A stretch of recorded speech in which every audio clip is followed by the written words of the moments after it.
Advocate Bhudev Mahanandia का अभिवादन स्वीकार कीजिए। साथियों, आप देख रहे हैं वैश्य पीपुल, वैश्य बहुजन। आजकल भारतवर्ष में बुलडोजर का राज चल रहा है। क्या रूल ऑफ लॉ कोई भी अपराधी का या कोई भी इंडिविजुअल का, कोई भी सिटीजन का घर पर बुलडोजर चलाने की इजाजत देता है? क्या हमारा जो इंटरनेशनल कमिटमेंट है, भारत का जो इंटरनेशनल कमिटमेंट है, इंटरनेशनल कमिटमेंट क्या है? भारत ये कहता है right to house every citizen of India. ये हमारा एक इंटरनेशनल कमिटमेंट है। क्या ये इंटरनेशनल कमिटमेंट हमें इजाजत देता है किसी व्यक्ति का घर तोड़ने के लिए, किसी व्यक्ति का घर में बुलडोजर चलाने के लिए? ये सोचने की बात है।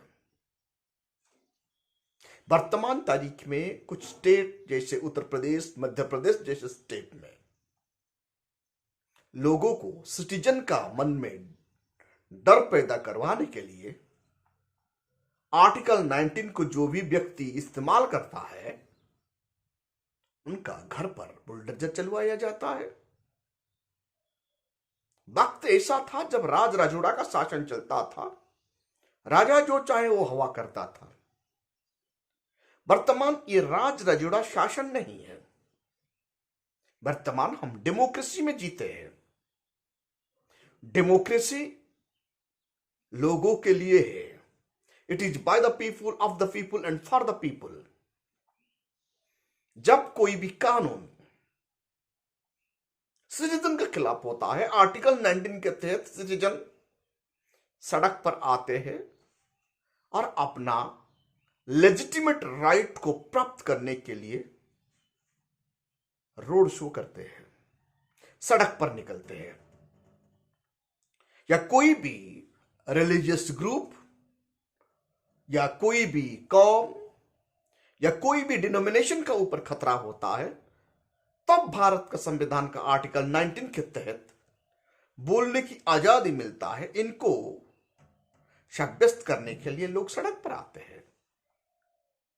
इतनी ही बात पर जब हम एब्सोल्यूट मेजॉरिटी और एब्सोल्यूट पावर के प्राप्त के नाते कोई माइनॉरिटी या कोई भी ग्रुप को सताना या आर्टिकल 19 के तहत अधिकार मांगने वाले ग्रुप को उनका घर पर बुलडोजर चलाना, क्या हमारा criminal law of the procedure allow करता है?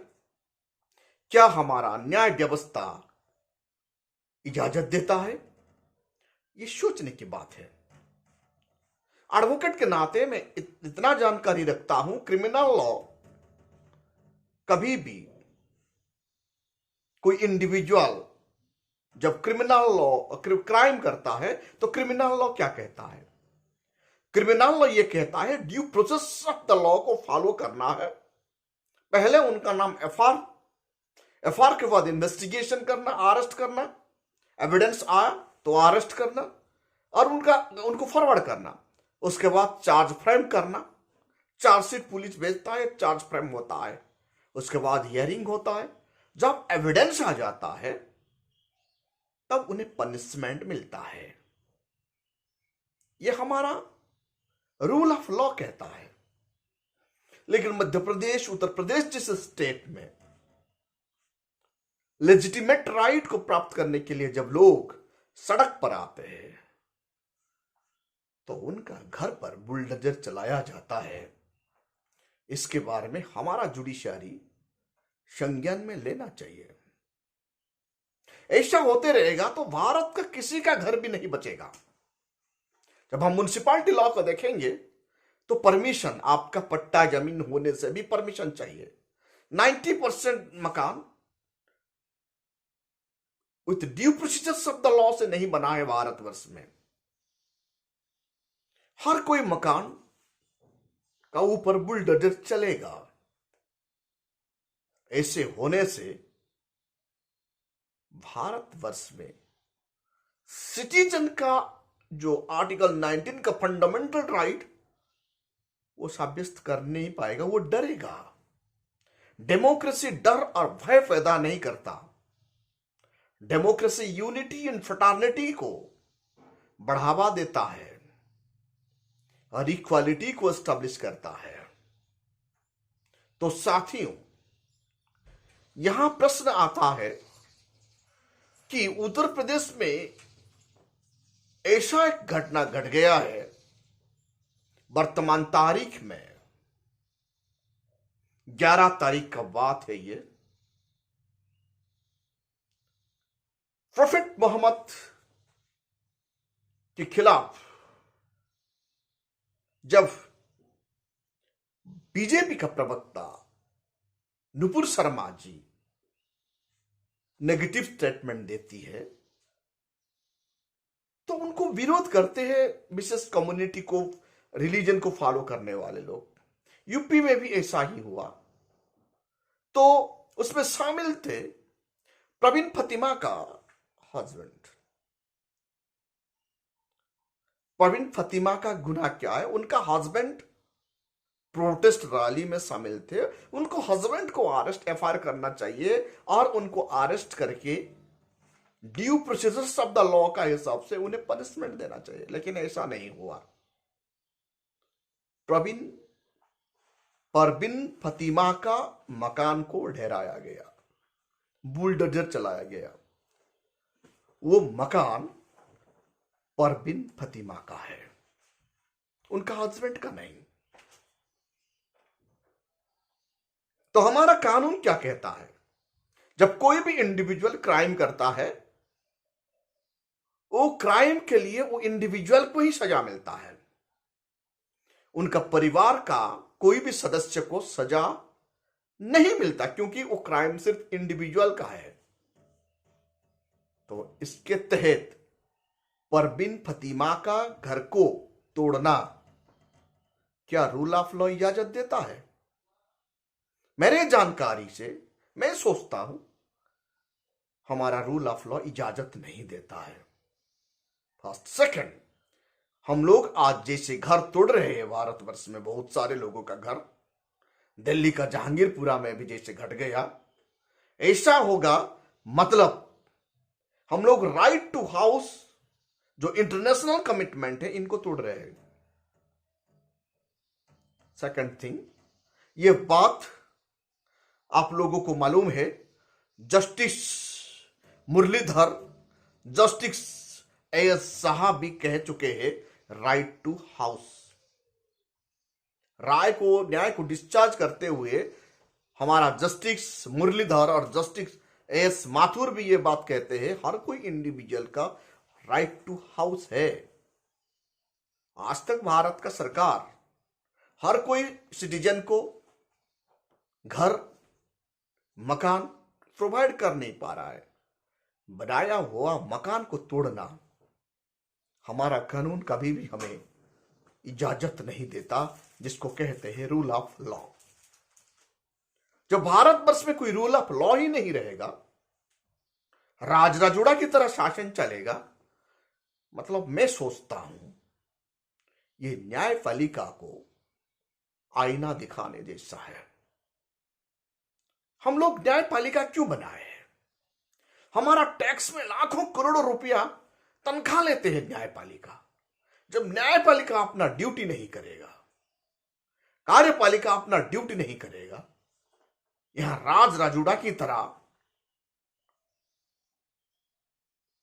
मतलब मकान तोड़ा जाएगा बिना, विदाउट एनी जुडिशियल प्रोसीजर। ये तो कानून का वायोलेशन है। ऐसा होता रहेगा तो लोग भारत का सिटीजन न्याय व्यवस्था का ऊपर अपना विश्वास धीरे धीरे खो जाएंगे और डेमोक्रेसी कमजोर हो जाएगा। ये डेमोक्रेसी को कमजोर करने की व्यवस्था शुरू हो चुका है। मेरे ख्याल से मैं सोचता हूं भारत का जुडिशरी इसके बारे में गंभीरता से संज्ञान में लेना चाहिए। जुडिशरी, क्योंकि भारत का जुडिशरी इंडिपेंडेंट जुडिशरी सिस्टम है। कोई भी गवर्नमेंट, कोई भी स्टेट गवर्नमेंट या सेंट्रल गवर्नमेंट मनमानी करता है और रूल ऑफ लॉ को यानी भारत का संविधान को वायोलेट करता है, तो इनको कंट्रोल करने की ताकत हमारा जुडिशरी में है। इसीलिए हमारा टैक्स का लाखों करोड़ों रुपया जुडिशरी का पीछे खर्चा होता है। जुडिशरी का रिस्पॉन्सिबिलिटी है, ये guardian of the Indian constitution है। जब सरकार मेजॉरिटी के नाम पर कॉन्स्टिट्यूशन को वायोलेशन करता है,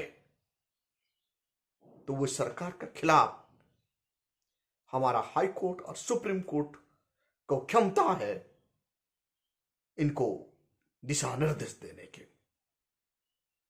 तब जाके डेमोक्रेसी का खूबसूरती बचता है। साथियों,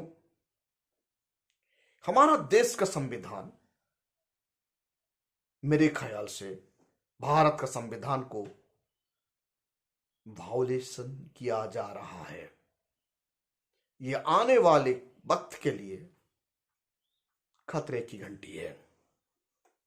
अभी से हमारा जुडिशरी सिस्टम, हमारा एग्जीक्यूटिव सिस्टम, हमारा प्रेस मीडिया प्रॉपर एक्शन में नहीं आएगा तो लेजिस्लेचर डेफिनेटली मनमानी करेगा और सिटीजन का फंडामेंटल राइट हनन होगा और right to house in our international commitment को हम लोग वायोलेशन करेंगे। भारत वायोलेशन करेगा। मतलब ये अच्छा डेमोक्रेसी का सिग्नल नहीं है। साथियों, हम सब भारतीय हैं। भारत को बचाना है, भारत का संविधान को बचाना है। हम ये मानते हैं जो भी गलती करता है उन्हें सजा होना चाहिए, but with due procedures of the law. Law को वायोलेशन करके कोई भी हुक्मरान जो काम करता है ये इलीगल है। Due procedures of the law का हिसाब से देश का शासन और प्रशासन चलना चाहिए, तब जाके डेमोक्रेसी मजबूती का साथ चलेगा। आर्टिकल 19 इसीलिए भारत का संविधान में रखा गया है, मनमानी, सरकार का मनमानी को रोकने के लिए, सिटीजन का राइट को साब्यस्त करवाने के लिए संविधान निर्माता डॉक्टर बाबा साहेब अंबेडकर ने आर्टिकल 19 दिए हैं। और आर्टिकल 19 और देश का लॉ को इंप्लीमेंट करते वक्त हमारा एग्जीक्यूटिव को, हमारा जुडिशरी को, हमारा लेजिस्लेचर को आर्टिकल 14 को सही से पालन करना चाहिए। इक्वालिटी का बात कहता है। जो भी व्यक्ति देशद्रोही काम करता है, देश विरोधी नारा देता है, इन लोगों को सलाखों का पीछे होना ही चाहिए। आज तक नुपुर शर्मा जी को एफआर तो हुआ, अरेस्ट किया नहीं गया। क्यों? ये प्रश्न हर किसी का दिमाग में आ रहा है। ऐसे भी लोग हैं जो देश विरोधी नारा देते हैं, देश का सौहार्दपूर्ण वातावरण को नष्ट करते हैं, फिर भी ऐसे लोगों को बेल मिल जाता है या गवर्नमेंट उनका विरोध कोई भी एक्शन नहीं लेता, तो देश का सिटीजन क्या सोचेंगे? शासन में बैठे हुए लोग आर्टिकल 14 को सही से पालन नहीं कर रहे हैं, ये संदेश सिटीजन का बीच में चला जाता है। साथियों, देश का सबसे बड़ा ताकत है संविधान। संविधान किसके लिए? देश का सिटीजन को सुरक्षा दिलाने के लिए। जब देश का सिटीजन संविधान के तहत सुरक्षित नहीं है तो लोग क्या सोचेंगे? एग्जीक्यूटिव सही से काम नहीं कर रहा है ये तो सोचेंगे, जुडिशरी सही से काम नहीं कर रहा है ये भी सोचेंगे, लेजिस्लेचर मनमानी कर रहा है ये भी सोचेंगे, और प्रेस मीडिया किसी का इशारे में चल रहा है ये ही देश का सिटीजन सोचेंगे।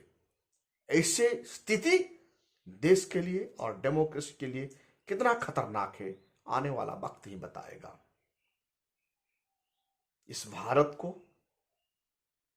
भारत का डेमोक्रेसी को, भारत का संविधान को मजबूत कौन कर सकता है?